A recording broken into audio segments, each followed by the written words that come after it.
You can only set a goal according to your present level of understanding and knowledge, isn't it? You think you've reached a point where you know everything in the universe? So if you set a goal, what kind of goal will you set? A very meager goal. I would tell the young people, don't set a goal. If you have absolute devotion to what you're doing right now, depending upon the times and the opportunities, we will go as far as we go. But if you're always concerned about the finish line, if you get to the goal, you will be disappointed. If you don't get there, you will be broken. Most successful people on the planet, how many of them are joyfully driving their BMW? Only those who are absolutely devoted to what they're doing, they have done significant things on this planet, and that's what you must do. Sadhguru, all of us sitting in this hall have some goals. And as most of us are students, our goals are at the maximum level. We would like to know, we are very eager to know, when you were of our age, what was that thing which you wanted to become? What was your goal? Oh, this is beginning like an interrogation. Well, frankly, I had no goal of any kind. To such a point that my father used to, what will this boy do? He's not interested in anything. But it was completely wrong because I was interested in so many things. I was not interested in the things that he was interested. I was absolutely interested in many, many things. See, when we say goals, we must understand this. From where you are, if you set a goal for your life, you can only set a goal according to your present level of understanding and knowledge, isn't it? You think you've reached a point where you know everything in the universe? So if you set a goal, what kind of goal will you set? A very meager goal. And if you grow rapidly, you will be terribly disappointed with your own goal. But this has been taught to you in the recent years that you must be goal-oriented. If you… let's say you want mangoes in your house. If you want mangoes, you don't have to think of mangoes. You have to think of soil, you have to think of manure, you have to think of water, you have to think of sunlight. None of them look or taste like mangoes. But if you take care of those things, mangoes will come. But suppose you have a strong desire for mango, but you did nothing about growing a mango tree in your home, you will want to steal it from him, if he has. Yes or no? So if you have goals, what you're calling as goals is just your desires. And your desires are just an outcome of the kind of thought process that you have right now. The kind of thought process that you have right now is only dependent upon the sort of data that you have collected right now.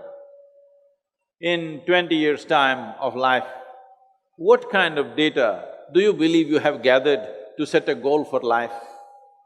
Not necessary. So, this is something that I'm bringing about. Recently, every year we have this business, we have a business event in the month of November. Many business leaders come, all the top business leaders have been there.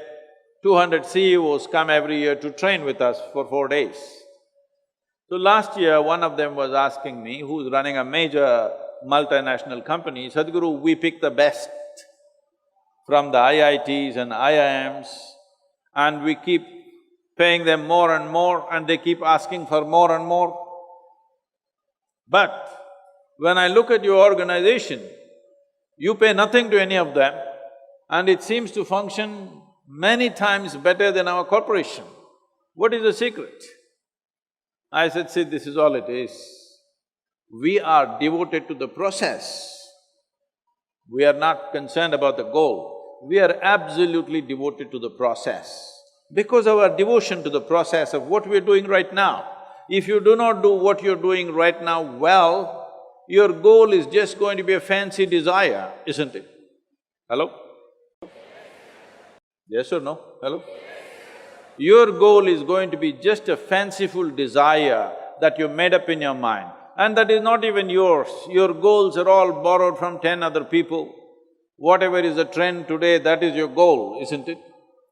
I would tell the young people, don't set a goal. If you have absolute devotion to what you're doing right now, depending upon the times and the opportunities, we will go as far as we go. But if you're always concerned about the finish line and not the step that you're taking right now, you will fall flat on your face, most probably. If you get to the goal, you will be disappointed. If you don't get there, you will be broken. Most successful people on the planet, I want you to just look at it, don't just go by what I say. Just go on the street and watch people. Leave the people who are driving bullock cart and this and that. Just watch those people who are driving BMWs, Mercedes and whatever else, okay? Successful people. Just carefully watch them. How many of them are joyfully driving their BMW? Hello? How many of them are joyfully driving their dream car that they worked for? You will see hardly anybody, unless it's a stolen car.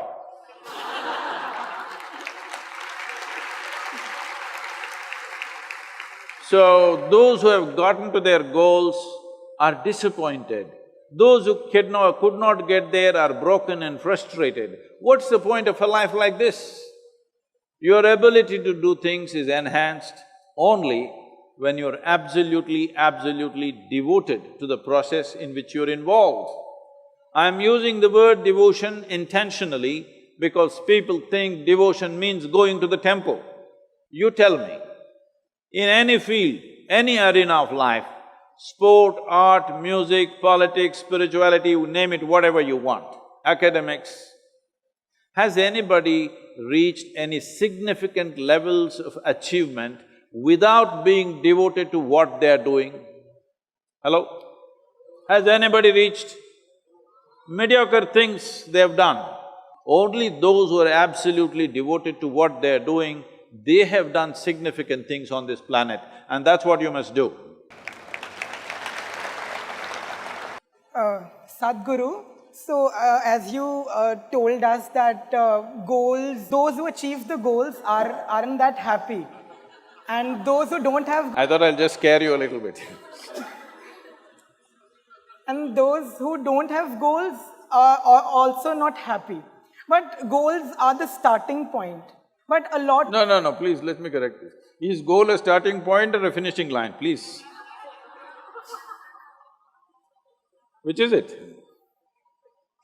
It's both ways. How is that? How is goal a starting point? Is goal a finishing line or a starting point, please? Please, you must tell me, all of you, is goal a starting line or a finishing line?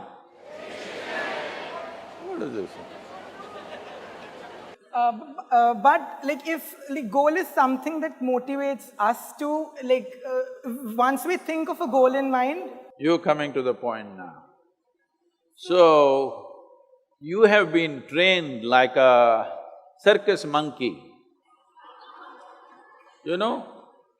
Circus monkeys are like this. If you want them to do a trick, you have to give them a sweet. Otherwise, I won't do it. One more little sweet. Don't be a circus monkey. I thought we evolved out of being monkeys long time ago. Hello? So, you're only working. What will I get? What will I get? What will I get? What the hell will you get? You'll die one day, that's all. You think you're going to get something in the end? No, you're just going to die one day. The question is only how beautiful and significant and intense of a life that you lived, that's all there is. What will you get in the end? Goal is the end point, isn't it? What do you think you'll get at the end of your life? I want you to visit old age homes, hospices, where people are reaching the end of their life. Just look at them and see what do you think they've gotten? Nothing. Either they lived a profound life or they did not, that's all there is.